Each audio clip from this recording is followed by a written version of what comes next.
Hello everybody, this is WarriorDan. So before going any farther, I do want to preface this video by adding a very clear disclaimer. I am not a proficient Call of Duty player. I wouldn't even go so far as to say I'm a Call of Duty fan. I neither love nor hate the series. That said, I have enjoyed dipping my toes in the franchise and have played a couple of the games with my friends, both on the couch and online. Mostly at their houses and not mine, because I don't buy all the games myself. For instance, yes, I've played enough matches on Nuketown to both love and hate the map for everything that it is. And Call of Duty Zombies is always pretty fun, although to be honest, Killing Floor does the whole wave-based zombie thing better. Call of Duty has kind of been in a weird place lately. Infinite Warfare brought COD to space, and as it turns out, COD isn't really the type of FPS that benefits from the whole sci-fi theme. If you want a good FPS series that does specialize in that field and actually does it well, go play Halo. I mean, the Master Chief Collection just came out not too long ago, so you have that.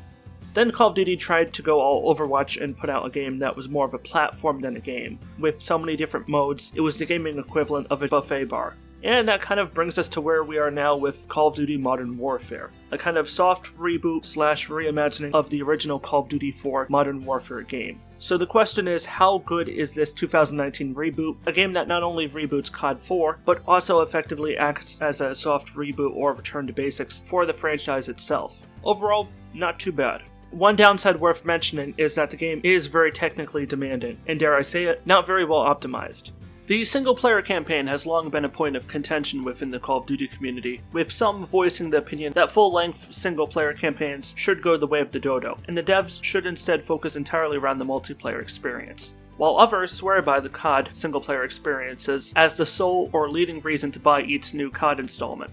Activision attempted to take sides in this dispute by gutting the single-player experience for 2018's Call of Duty Black Ops 4, after a troubled development period indicated the game's single-player campaign would not be ready to go in time for the game's fall 2018 release date window.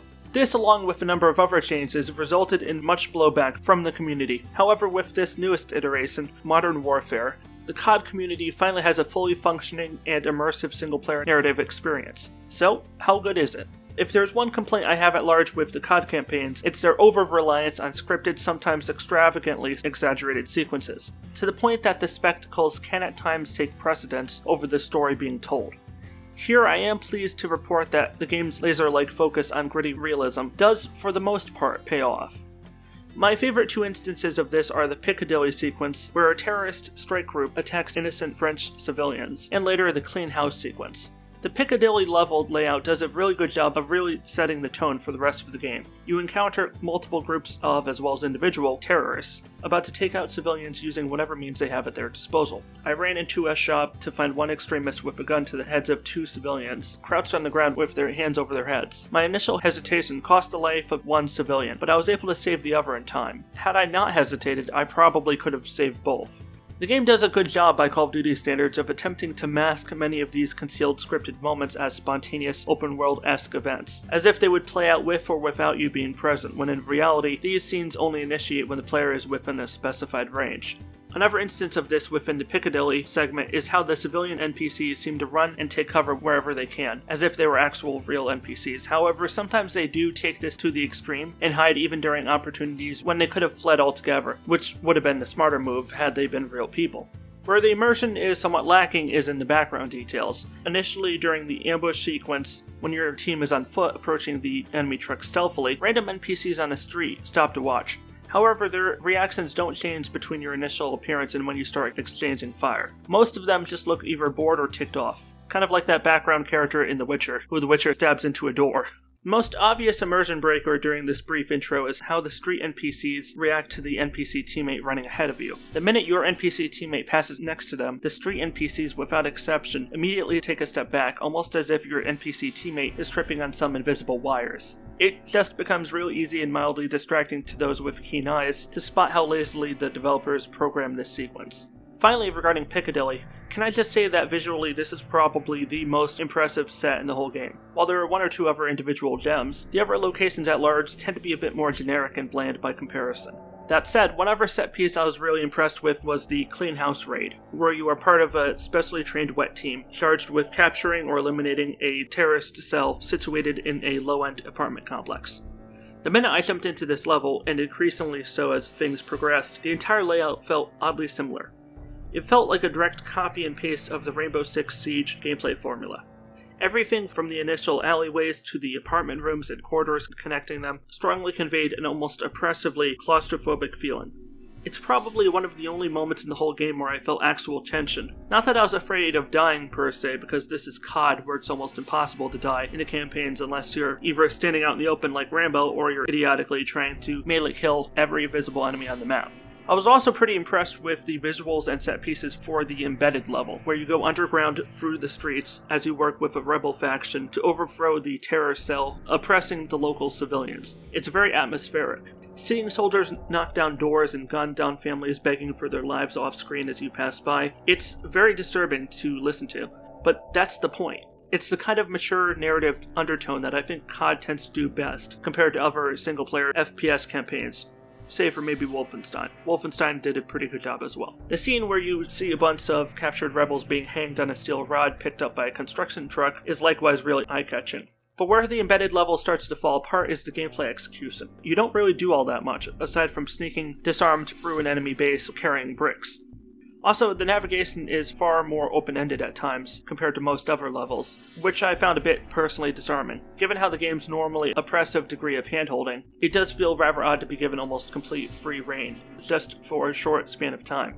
Proxy War picks up the pace a little bit and manages to mix up the gameplay a bit by having you alternate between top-down gameplay and FPS gameplay, courtesy of the drone objectives. At the start of the level, you prepare to launch a multi-phased attack on an enemy camp. The first wave being a swarm of drones, which you'll use to take out the enemy aerial defenses. Then you slowly push up through the enemy camps, oftentimes stopping behind cover to shoot down enemies both on the ground and on rooftops above. This is somewhat less enjoyable, but it did feel like a deliberate homage to the kind of narrow lane retro arcade shooters 90s kids would remember quite well. I personally was reminded a bit of Time Crisis. At the end of Proxy War, you have this epic-scale Rambo-like conflict with seemingly the remaining 100 or so enemies who have finally managed to figure out that they outnumber you, and not the other way around, and have cornered you in what looks like an airplane hangar.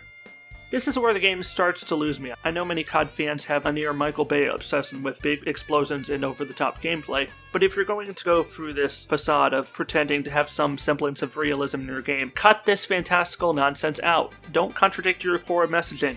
I could go on to illustrate the various pros and cons of each of the remaining levels, but I think my points thus far do a more than adequate job describing my feelings towards the entire game campaign at large. Where it does attempt realism and holds itself within those limitations, it does itself justice. But sometimes it does feel like the developers are afraid to go entirely in the Rainbow Six Siege direction, and as a result, they double back on what they are familiar with. Over-the-top, unrealistic, painfully scripted set pieces, filling the screen with as many enemies and explosions as they can. The narrative introduces a lot of controversial elements, and for the most part goes out of its way to treat those said controversial elements with a degree of cold, unfeeling authenticity that feels appropriate to its war-torn theme. The underlining message that in war there is no clean decisions, and that no one and nothing can be entirely trusted, except your fellow soldiers.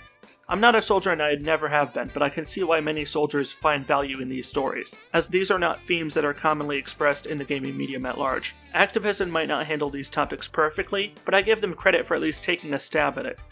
Now, I'd be remiss if I didn't at least try to deal with the brain-numbing idiocy that was and is the IGN live reactions from their private, behind-closed-doors look at modern warfare. Yes, Activision still has not learned the same lesson that 90% of the gaming community have all collectively learned by now, which is that it's no longer possible to write fake satirical game review articles because it's now effectively impossible to tell the difference between The Onion and IGN.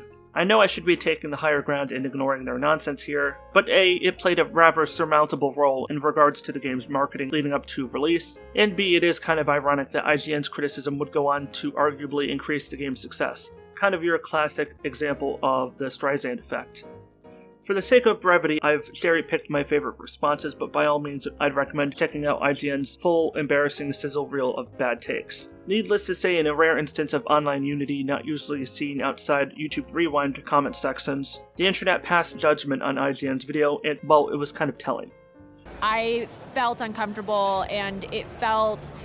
I don't know, it just felt so real, and I know that's what they were going for, but we were, I don't know, you can speak to this, but just like... that these are real life scenarios. I can't even believe it's now 2020. Video games have been a thing for about 50 years now. We are looking at a pair of video game editorial staff who cannot tell the difference between video games and real life. Please, stop. My brain hurts just from summoning the mental willpower not to slam it repeatedly against my desk. Why it's okay for us just to go into the house and shoot everybody in there instead of taking them prisoner, except for like 2 people. And it's not very clear. Okay, part of me wants to respond to this and part of me doesn't. You do realize that you're defending a group of armed terrorists who, when they saw law enforcement, went for their guns and openly fired on said law enforcement with the intent to eliminate them and go out in a blazing flame of self-defined glory? If you open fire on police while the police are raiding your complex due to your involvement in a terror cell, no police officer will put themselves and nearby civilians at risk just to prioritize your life. COD played out that whole scene more or less exactly how I'd expect it to play out in real life, which is kind of weird saying aloud, that Call of Duty actually got some details right, but it's true in this specific instance. We never really saw the consequences of any choices, how differently this mission could have gone. If you don't shoot the people shooting at you, you die. That's the consequence. If the headline coming out of this was, you can play this game non-lethally, I think that would have, if that had been tacked onto the end of that demo, like that would have really changed my opinion of it. What you just said is one of the most insanely idiotic things I have ever heard. At no point in your rambling, incoherent response were you even close to anything that could be considered a rational thought. Everyone in this room is now dumber for having listened to it. I award you no points, and may God have mercy on your soul. Let's get to the multiplayer. Team Deathmatch is back and more or less the same as ever if you've ever played a Call of Duty game before. Work as a team to get more kills than the enemy team by the end of round, and you win. While team communications can give your team a bit of an edge, communication overall is not quite as necessary here as it is in the co-op based game modes. The map design of the featured Team Deathmatch maps heavily favor multiple flank routes, allowing for lots of repositioning and ambush opportunities. As Team Deathmatch isn't one of my preferred game modes, I only played about a dozen or so games prior to this review, but it was still a decent amount of fun to try out in this newest iteration. Cyber Attack is, for all intents and purposes, a variant of Capture the Flag, albeit with a neutral flag, in this case a EMP device, which is located in the middle of the map. Both teams fight over the EMP, with the goal of one team carrying the EMP to the other team's side in order to wipe out their computer server. Or alternatively, you can just choose to ignore this objective altogether and eliminate all enemies until there are none left. Both are totally acceptable win conditions in this mode. I was lucky I had some good teams and thus had a good amount of fun playing this, but again, it really helps if you have friends playing this, or you can just roll the dice and hope that you get a good team that are in voice comms, because without voice communication, winning in Cyber Attack or subsequently Search and Destroy, your odds of winning are going to be somewhat hit or miss. Search and Destroy is similar to Cyber Attack, as it likewise involves 2 teams and an object that destroys a second object held by one of the teams. However, the mode distinguishes itself from Cyber Attack in the sense that it is more clearly presented in a attack/defend format, with only one team attacking and one team defending. Similar in hindsight to CSGO, if truth be told. Just like in Cyber Attack, the 2 win conditions of either successfully pulling off the main objective, or alternatively just wiping out the opposing team, are both present. At the end of the day, I'd advise just playing Cyber Attack, as the gameplay in both modes is 90% the same, the key difference being that Cyber Attack just feels a bit more dynamic and honestly fun to play. In Domination, teams fight for majority control over a number of control points simultaneously. The more control points a team holds control over, the more points that team gets per enemy kill. So in layman's terms, the control points act as a sort of team score multiplier. Domination matches tend on average to be a bit more slower paced in comparison to the more frantic speed of Team Deathmatch. Personally, I enjoyed Domination a bit more than the other modes for this very reason. I tend to be more of a tactical FPS player myself. It's not a requirement for me, but I do enjoy a bit of tactical gameplay in my FPS games. So for me, Domination was definitely a good deal of fun. Hardpoint is one of the simplest game modes to explain. It's almost literally just King of the Hill mode. The key difference between it and other King of the Hill type modes like Headquarters is that respawning is always enabled for players in both teams, whereas Headquarters places certain restrictions on respawns. If you enjoy COD run and gun gameplay and you like playing King of the Hill modes in FPS games, this will be right up your alley. Headquarters is another control point based game mode, except as I indicated earlier when discussing Hardpoint, with a more distinct focus on King of the Hill gameplay. 2 teams initially fight over a control point, and then when one manages to capture it, that team has to then hold the control point without dying for a specified amount of time in order to earn points. as the defending team will have lost the ability to respawn after having initially captured the control point. If the enemy team successfully eliminates the defending team, they'll be able to destroy the control point, thus cutting off the enemy team's source of generating points. Then a new control point will appear elsewhere on the map, and the struggle to capture and maintain control over said control point repeats itself. The match ends when one of the two teams has built up a total of 200 points. Historically, Call of Duty has more or less single-handedly monopolized the close quarters run-and-gun gameplay format within the first-person shooter market. Some of the most popular Call of Duty maps, like Nuketown, have received nearly overwhelming praise for this very design formula, whereas Battlefield has consistently been the go-to franchise for over a decade now if you're looking for high-quality, epic-scale, military-themed escapism. Massive open environments, vehicles, and lots of opportunities for close, medium, and long-range combat. With the introduction of Ground War, Activision seems to be firing a shot across the bow at EA and DICE's Battlefield games. And all in all, they do a pretty passable, albeit unremarkable job. I had a good amount of fun playing around in tanks and other vehicles in Ground War, as well as scaling buildings in order to take out snipers and so on.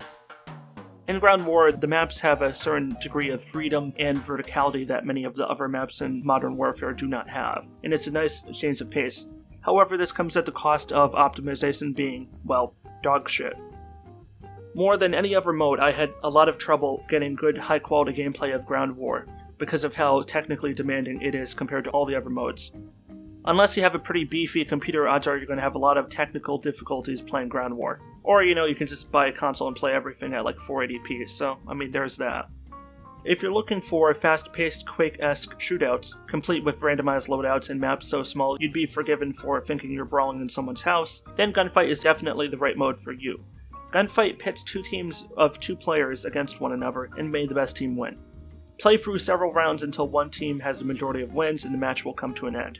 With respawning disabled, rounds tend to last a number of seconds as opposed to minutes, making it, at least in my experience, easily the fastest paced multiplayer game mode in the game. It's also like my third most played game mode in the game.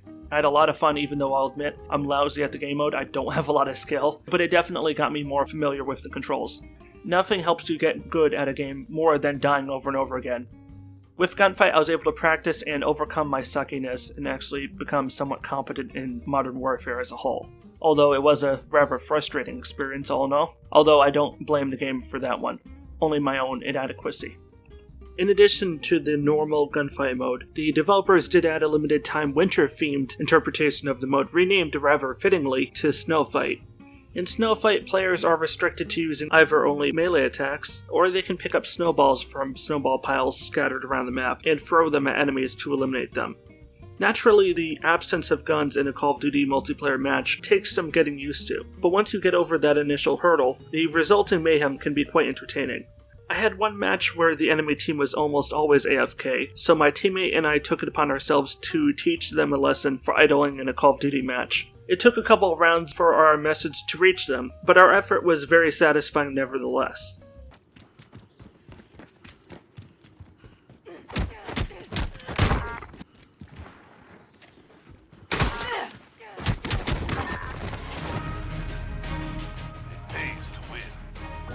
While picking on helpless idiots is always entertaining in any Call of Duty mode, Snowfight gets really fun when you have 2 competing teams that are actually trying.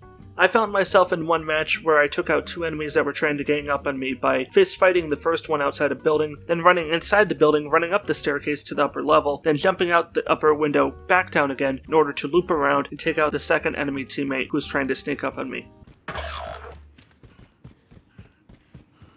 You're the last one standing.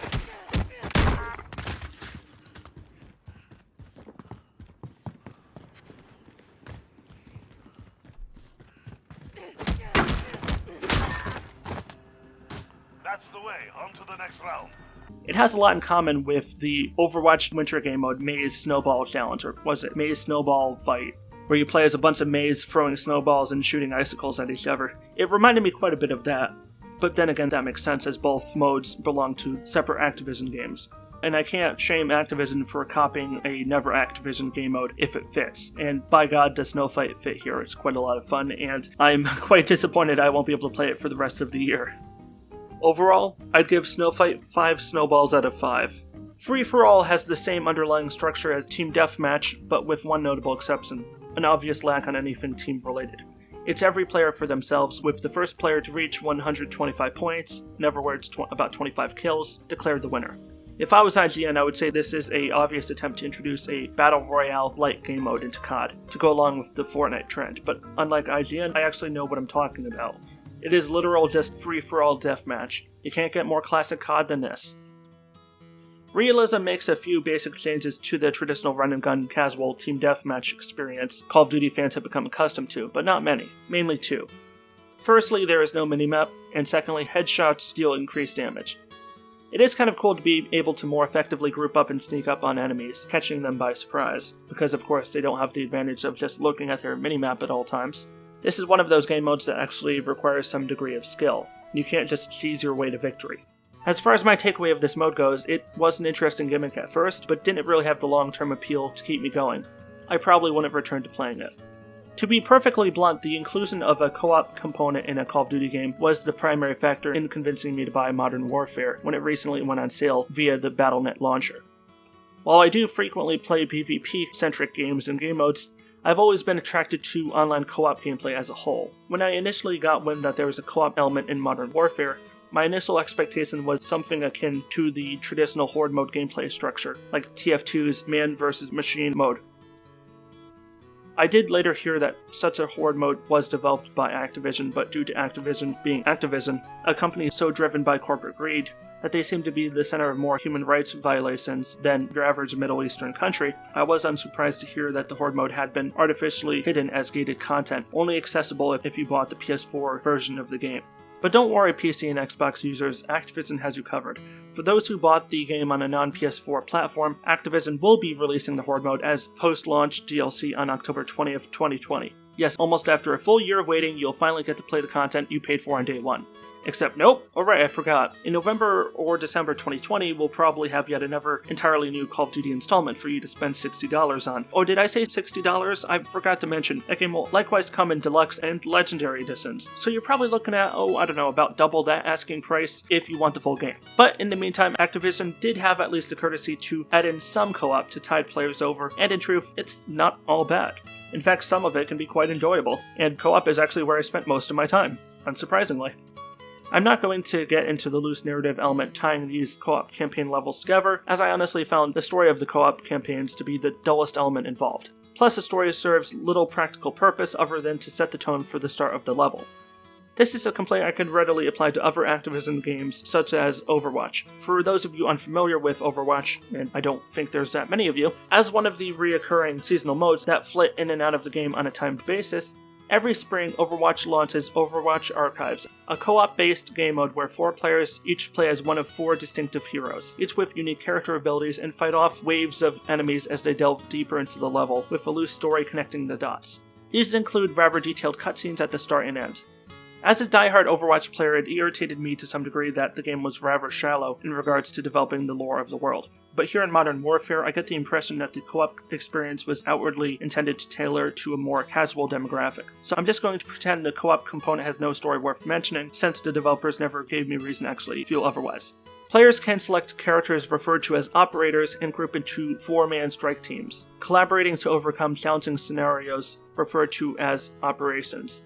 These operation maps play out with a linear set of objectives. However, the fairly open-ended nature of these levels allows players a wide degree of flexibility in regards to making their own tactical plans for how to carry out the mission. These quests include Operation Headhunter, where your goal is to infiltrate, expose, and eliminate a splinter cell network of the rather nondescript enemy faction. Cavalda, where you infiltrate an enemy base of operations and mark their weapons for airstrike. Operation Paladin, my personal favorite, where you must sneak behind enemy lines and extract Dr. Linda Morales, a spy who got herself a bit over her head, and subsequently use her intel to hunt down the individual responsible for selling a wide arsenal of weaponry to the Terror Cell. And then you have Operation Crosswind, probably my second favorite mission, and yet the most horribly optimized in the whole game, where you lay siege to a local airport held by the enemy, board a hijacked 747, and recover its deadly cargo. In these operations, you the player have the ability to access your custom loadout, as well as a handful of munitions, and of course your distinctive roll perk.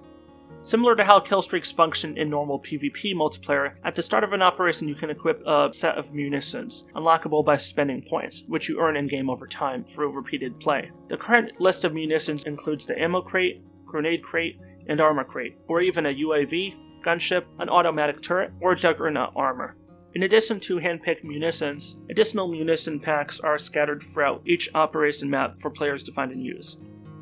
In regards to roles, you, the operator, can pick one of 6 different roles, each with a unique passive ability, as well as an active ability that charges up over a set amount of time. One role I spent some time playing was the Heavy, who has 100% more rocket launcher ammo as a passive, and can give the entire team heavy team armor as an active ability. In operations, communication and teamwork is the only way you're going to be able to win.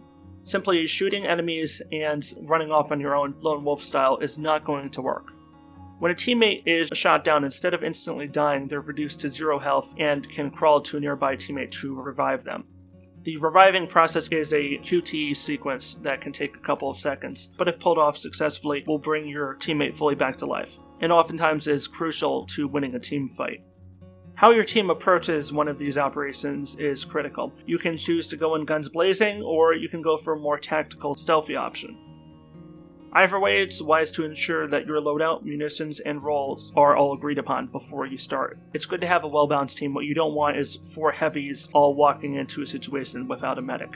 Or vice versa, it's also good to have someone marking enemies with the recon drone, etc., etc. Balance is key. In addition to operations, another available co-op game mode is missions.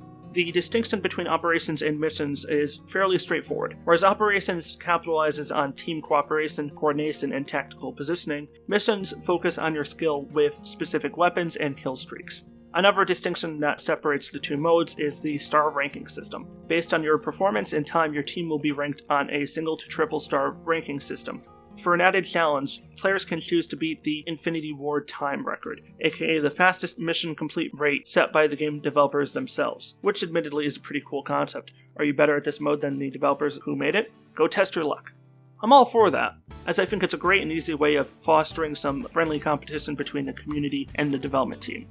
At the end of the day, from where I'm standing, this new co-op component is easily the best new addition to the COD franchise. It opens Call of Duty up to an entire new demographic of players who might otherwise pass on the game due to its historic focus on competitive PvP. But the game also manages to offer a ton of content to those interested in PvP. So regardless of whether you're a co-op player, a single player person, or competitive PvP that only plays competitive PvP, Modern Warfare 2019 will have almost everything you're looking for, except Call of Duty Zombies.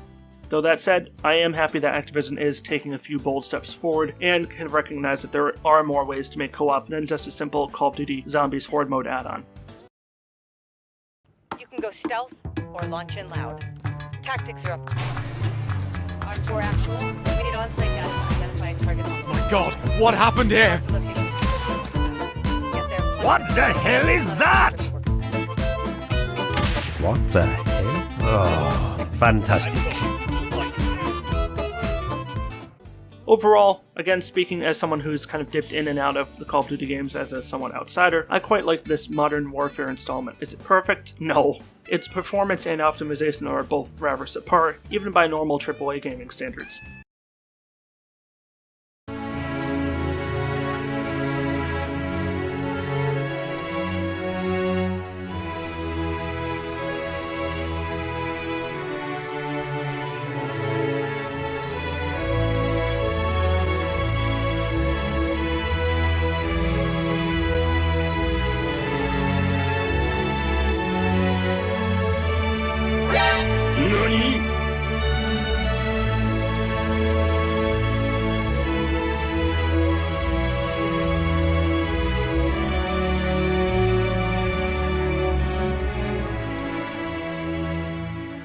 And there are certain concerns I have with gameplay balancing, but overall it takes the leaf out of Overwatch's book. It does a decent job of offering not necessarily a game, but a platform of content. And it does it better than Black Ops 4 even came close to doing. I just hope Activision goes one step farther and continues support for this game for a few years. I know Activision likes its annual COD games, but if there's one game built with long-term play in mind, it's this one. And I'd hate to see this game just get thrown by the wayside the moment the next annual Call of Duty game goes online. At any rate, that's where I'm going to wrap up this video for today. I hope you enjoyed it. This video was an experiment to see if a longer format works better for future review videos. So by all means, give me your feedback on that down in the comments below. A shout out of thanks to Cosmo for helping me edit this video. It's a monstrosity that I could not handle alone. Be sure to give this video a like and subscribe if you want to see more review videos like this one in the future. I upload new review videos every other Monday. This is WarriorDan signing out. Stay awesome everybody, and peace out.